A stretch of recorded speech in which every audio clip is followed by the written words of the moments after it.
नए साल की शुरुआत नए एनिमे के साथ। इस एनिमे का नाम है adventure who don't believe in humanity will save the world के एपिसोड 1 में हमें लेब्रिंथ सिटी दिखाई जाती है जो कि डेंजर और अपॉर्चुनिटी के साथ भरी हुई है। और इस सिटी का स्ट्रक्चर लेब्रिंथ की तरह है जहाँ पर यंग लोग हर दिन गैम्बलिंग करते रहते हैं, जिसके बाद हमें हमारे मेन कैरेक्टर से मिलाया जाता है जिसका नाम होता है निक। वो एक popular adventurer group countless battle art का एक लाइट फाइटर है। साथ ही निक की काफी खूबसूरत गर्लफ्रेंड भी है और निक का एम है अपनी एडवेंचरर ग्रुप को रैंक ए पर ले जाना। लेकिन निक का सपना यहाँ पर टूट जाता है क्योंकि एक बंदा निक को उस ग्रुप से बाहर निकाल देता है। निक को कुछ भी समझ नहीं आता है कि आखिरकार हुआ क्या है। वो कहने लगता है आर्गस जो कि मेरे फादर की तरह है, उसने मुझे मेरी पार्टी से बाहर निकाल दिया। वहीं पर निक की गर्लफ्रेंड भी उसके साथ ब्रेकअप कर लेती है और वो रह जाता है बिल्कुल अकेला। और इससे पहले निक समझ पाए, निक काफी बड़ा एक आइडल का फैन बन गया था। वो उन आइडल की कॉन्सर्ट देखने में काफी ज्यादा पैसे लगा देता था। निक की एक फेवरेट आइडल जिसका नाम था एगेट। निक इसकी कॉन्सर्ट का काफी ज्यादा दीवाना था। और अब हमें बताया जाता है कि किस तरीके से निक एगेट से मिला था और किस तरीके से उसे कॉन्सर्ट देखने की आदत पड़ी। अपने ग्रुप से निकलने के बाद निक काफी दुखी बारिश में अकेला बैठा हुआ था। वो सोच रहा होता है कि आखिरकार ऐसा क्यों हुआ। जिसके बाद हमें निक और आर्गस की कन्वर्सेशन दिखाई जाती है। आर्गस निक से कहता है कि तुम्हारा माइंडसेट एक एडवेंचरर बनने के लिए फिट नहीं है। मैंने तुम्हें तब से पाला है जब से तुम एक बच्चे हो। मैंने तुम्हें अपनी पार्टी में भी रखा और तुम्हें अब लगता है कि तुम काफी बड़ी बड़ी बातें कर सकते हो। आर्गस निक से कहता है कि हम दोनों की सोच एक जैसी नहीं है और अब तुम खुद का ख्याल खुद ही रखोगे। ऐसा बोलने के बाद वो निक को ग्रुप से निकाल देता है और अब वापिस हमें निक को दिखाया जाता है। वो कहने लगता है कि मैं तुम्हें अपने दिल से रिस्पेक्ट किया करता था। निक सोच रहा होता है, तभी एक लड़की निक के पास आकर उससे कहती है कि तुम तो भीग रहे हो। निक उस लड़की को इग्नोर करके उसे वहाँ से जाने का इशारा करता है। ये देखकर वो लड़की सोचती है कि क्या ये लड़का मुझे एक गली का कुत्ता समझ रहा है। जिसके बाद वो निक के पास जाकर निक को एक टिकट देती है और बताती है कि मैं एक आइडल हूँ। तो निक उस लड़की से कहता है मुझे समझ नहीं आया, आखिरकार तुम उसे चाहती क्या हो। तो लड़की बताती है कि एक आइडल की ड्यूटी दूसरों को चेयर करना और एनकरेज करना है। ऐसा बोलने के बाद वो निक को वो टिकट दे देती है और कहती है कि कल मेरा कॉन्सर्ट है, जरूर से आना मेरे को देखने। और अब वो लड़की वहाँ पर चली जाती है। वहीं पर निक थोड़ा सोचता है और अब अगले दिन वो उसके कॉन्सर्ट में पहुँच जाता है। निक उसका काफी बड़ा फैन हो जाता है। वो कहने लगता है कि मैं काफी खुश हूँ कि मैं यहाँ पर आया हूँ। वही हम लोग निक को अपने घर में देखते हैं जहाँ पर निक तो काफी बड़ा फैन हो चुका है कि उसने काफी ज्यादा चीजें खरीद रखी है अगेट के नाम की। जिसके बाद हम लोग निक को देखते हैं कि वो एडवेंचर मीटिंग प्लेस पर आ जाता है ताकि वो अपने लिए पार्टी मेंबर ढूंढ सके और थोड़े पैसे कमा सके, जिससे कि वो एगेट के नाम की और ज्यादा चीजें खरीद सके और अपनी हॉबीज को पूरा कर सके।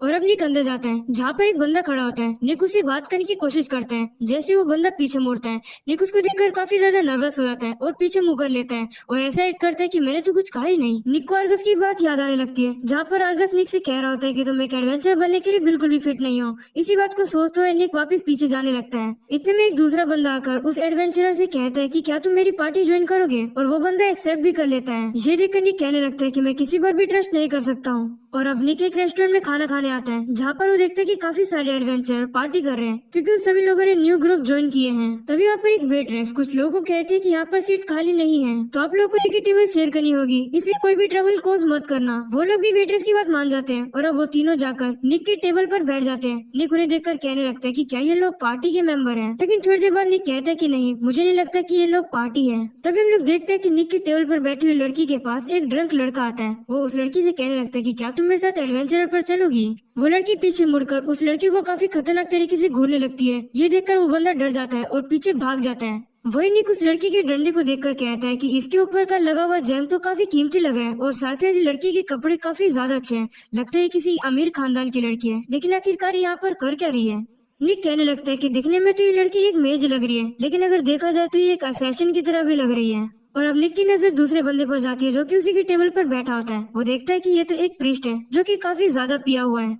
निक उस पृष्ठ के अंदर से कॉस्मेटिक की खुशबू आ रही होती है। उसे देखकर निक सोचता है कि लगता है ये किसी लड़की के पास गया था। निक देखता है कि इस पृष्ठ ने तो एक स्टैंडर्ड मेडल भी नहीं डाल रखा है। उसे देखकर निक समझ आता है कि ये एक एक्स पृष्ठ है। निक सोचने लगता है कि एक हीलर तो एक पार्टी में काफी ज्यादा अच्छा काम करता है, तो इसलिए कोई भी इस प्रीस्ट को अपनी पार्टी में ज्वाइन करने के लिए कोई भी क्यों नहीं पूछ रहा। और अब निक की नजर तीसरी लड़की पर जाती है जो कि एक ड्रैगनॉइड होती है और वो काफी उदास बैठी होती है। तभी हम लोग देखते हैं कि निक के पास और बाकी उन लोगों के पास उनकी ड्रिंक पहुंच जाती है। निक अपनी ड्रिंक को पकड़कर कहने लगता है कि भाड़ में जाए एडवेंचर बनना, भाड़ में जाए गर्लफ्रेंड बनाना, आखिरी में दोस्त धोखा ही देते हैं, किसी पर भी ट्रस्ट नहीं करना चाहिए। लगता है अर्गस सही कह रहा था कि मैं एडवेंचरर नहीं बन सकता हूँ। और अब वो चारों अपना गिलास को उठाते हैं और जल्दी से ड्रिंक को पीते हैं और वापस उसे टेबल पर पटक देते हैं और कहते हैं कि हम लोग ह्यूमन पर ट्रस्ट नहीं कर सकते हैं। और ये बात सभी लोग एक साथ बोलते हैं। ये सुनकर सभी लोग काफी ज्यादा हैरान हो जाते हैं। और अब अगले सीन में हमें उस मेज लड़की की स्टोरी बताई जाती है, जहाँ पर हम लोग देखते हैं कि वो अपने मैजिक से एक काफी खतरनाक लाइटनिंग स्ट्राइक करती है। उसे देखकर दो लोग उस लड़की की तारीफ करने लगते हैं। तो वो लड़की कहती है कि मैंने मैजिक इसलिए नहीं सीखा है ताकि मैं अपनी लाइफ में सक्सेस पा पाऊँ।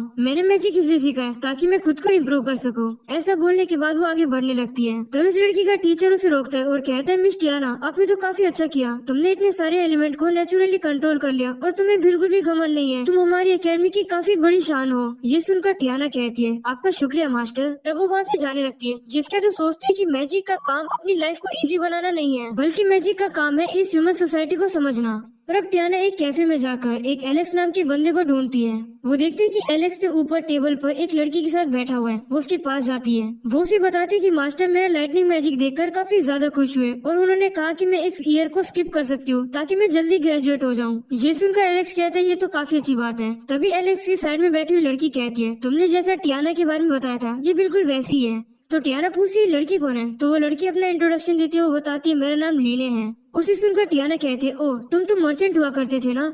ये सुनकर एलेक्स टियाना से कहने लगता है कि क्या तुम इस तरीके से बात करना बंद कर सकती हो। तभी लीले भी टियाना से कहने लगते है कि तुमने टीचर को सीड्यूस किया ताकि तुम अच्छे स्कोर ले सको, तुम काफी गलत हो। ये सुनकर टियाना कहती है, तुम पागल हो क्या, मैंने ऐसा कब किया। एलेक्स टियाना की बात को नहीं मानता है और अब हमें पता लगता है कि एलेक्स टियाना का फियोंसे है। वो टियाना से कहने लगता है कि क्या तुम्हें पता है मेरी काफी ज्यादा बेइज्जती होती है जब मेरी फियोंसे मुझसे ज्यादा अच्छे स्कोर लेकर जाएगी। और अब बहुत हो गया, मैं अपना मजाक नहीं उड़ा सकता हूँ, इसलिए मैं तुमसे अपनी शादी तोड़ता हूँ और मैं आपसे तुम्हारा फियोंसे नहीं हूँ। ये सुनकर टियाना काफी ज्यादा शौक हो जाती है। वो एलेक्स को देखने लगती है। तो एलेक्स उससे कहता है कि तुम अपनी नजरों से किसे देख रही हो। और अब अगले सीन में हम लोग देखते हैं स्टडी कंप्लीट करने के बाद टियाना उस टाउन को छोड़ के जा रही होती है और उसे एक तितली दिखती है। उसे देखकर टियाना को एलेक्स की बात याद आती है कि तुम अपनी आंखों से किसे देख रही हो। टियाना सोचती है कि जिसे मैं घूर रही हूँ शायद से मैं खुद ही हूँ। जिसके बाद हम लोग देखते हैं टियाना दूसरी जगह पर पहुँच जाती है, जहाँ पर वो एक घर में पहुँचती है। वहाँ की वो सफाई करने लगती है और अब अगले दिन वो जॉब ढूंढने की कोशिश करती है, लेकिन उसे कोई भी जॉब नहीं देता है। टियाना सोचने लगती है कि जॉब ढूंढना तो काफी ज्यादा मुश्किल काम है।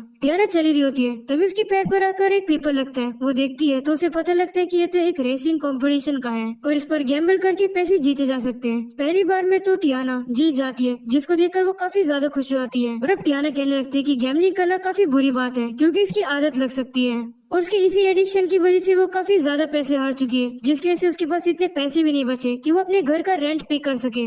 और अब पैसे कमाने के लिए वो एक एडवेंचर बन चुकी है। काफी सारे लोग उसे पूछते तो है कि क्या तुम हमारी पार्टी ज्वाइन करोगी, लेकिन टियाना की डरावनी शक्ल देखकर वो लोग डर जाते हैं और वहाँ से भाग जाते हैं। और अब इसी के बाद वो उसी रेस्टोरेंट में पहुंचती है जहाँ पर वो सभी लोगों को अपनी ये स्टोरी बता रही होती है। ये सुनकर निक कहता है कि तुम्हारे लवर से तुम्हें धोखा मिला, ये तो काफी ज्यादा दुख भरी कहानी है। जिसके बाद निक प्रीस्ट से उसकी कहानी पूछता है तो वो बताता है कि मैं जिस सिटी से आया वहाँ पर एक टेम्पल है गॉड ऑफ रेवोल्यूशन का। वो जगह मेडिसिन के लिए काफी ज्यादा फेमस थी और मैं वहीं का एक प्रीस्ट हुआ करता था। और अब हम लोग देखते हैं एक लड़की जिसका नाम मिरेल होता है, वो उस प्रीस्ट के पास, जिसका नाम हमें पता लगता है जैम होता है। वो लड़की जैम के पास कुछ हर्ब्स कलेक्ट करके लाती है। उसकी वजह से जैम काफी ज्यादा खुश होता है और रिवॉर्ड में उसे एक कॉइन देता है। और अब रात के टाइम हम लोग देखते हैं जैम कुछ मेडिसिन बना रहा होता है। तभी मिरेल उसके पास आती है और कलेक्ट कोई हर्ब्स को जैम के लिए लेकर आती है। जैम वापिस से उसे रिवॉर्ड में एक कॉइन देता है, लेकिन इस बार मिरेल उस कॉइन को पकड़ने की बजाय प्रीस्ट का हाथ ही पकड़ लेती है। वो जैम से पूछती है कि क्या आप मुझे पसंद करते हो। ये सुनकर जैम उसे कहता है कि तुम बिगड़ती जा रही हो। तो मिरेल उसे कहती है कि मैं बड़ी हो चुकी हूँ और मुझे अडल्ट बनने के लिए एक और स्टेप आगे जाना है। तो जैन कहते हैं इसके लिए शुक्रिया, लेकिन तुम्हें पता ही है मैं एक प्रीस्ट हूँ और किसी भी प्रीस्ट की कोई भी लवर नहीं हो सकती है, इसलिए मुझे माफ कर दो। ऐसे से मिरेल काफी गुस्से में होकर जैन को कहते हैं तुम पागल हो और अब सारी हर्ब्स गिराकर वो वहाँ से चली जाती है। और अब अगली सुबह एक पेशेंट लेडी जैन का शुक्रिया करती है उसका इलाज करने के लिए और उसको कांग्रेचुलेशन करती है। जैन पूछते है किस बात के लिए। तो वो लेडी कहती है मैंने सुना है कि तुम एक सीनियर प्रीस्ट बनने वाले हो, इसके लिए कांग्रेचुलेशन। तो जैम उस लेडी का शुक्रिया करता है। तभी अचानक से वहाँ पर दो गार्ड आ जाते हैं। उनके साथ मिरेल भी होती है और वो काफी परेशान लग रही होती है। वो गार्ड अब जैम को पकड़ लेते हैं। वो जैम को कहने लगता है कि तुम्हें शर्म आनी चाहिए, तुम इस छोटी लड़की को पैसे दे रही है गलत काम करने के लिए। जैन कहने लगता है मैंने तो कुछ नहीं किया। वही मिरेल भी झूठ कहने लगती है। वो जैम से कहने लगती है कि मैंने तुम पर ट्रस्ट किया, आखिरकार तुम मेरे साथ ऐसा कैसे कर सकते हो। ऐसा बोलने के बाद वो उन कॉइन्स को गिरा देती है और अब गलत इल्जाम में जैम को जेल में बंद कर दिया गया है। 3 महीने बाद उसे निकाला जाता है और टाउन से एक्सपेल कर दिया जाता है। टाउन का कोई भी पर्सन जैम के ऊपर भरोसा नहीं कर रहा है कि जैम ने कोई गलत काम किया ही नहीं है, बल्कि वो जैम के ऊपर काफी अजीब अजीब अंडे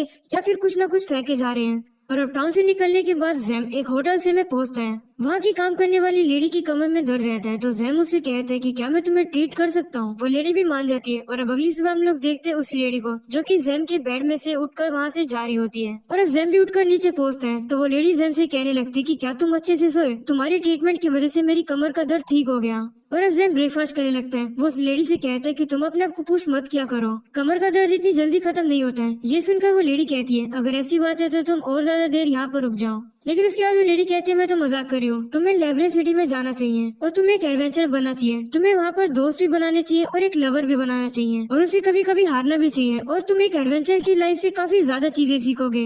ऐसा बोले के बाद जैम को कहती है रुको, मेरे पास तुम्हारे लिए एक चीज है। जिसके बाद कुछ इक्विपमेंट को जैम को दिखाती है और कहती है एडवेंचर बनने में तुम्हारे ही काम आएगा, तुम इन्हें रखो, मेरी तरफ से तुम्हारे लिए एक ऑफरिंग है।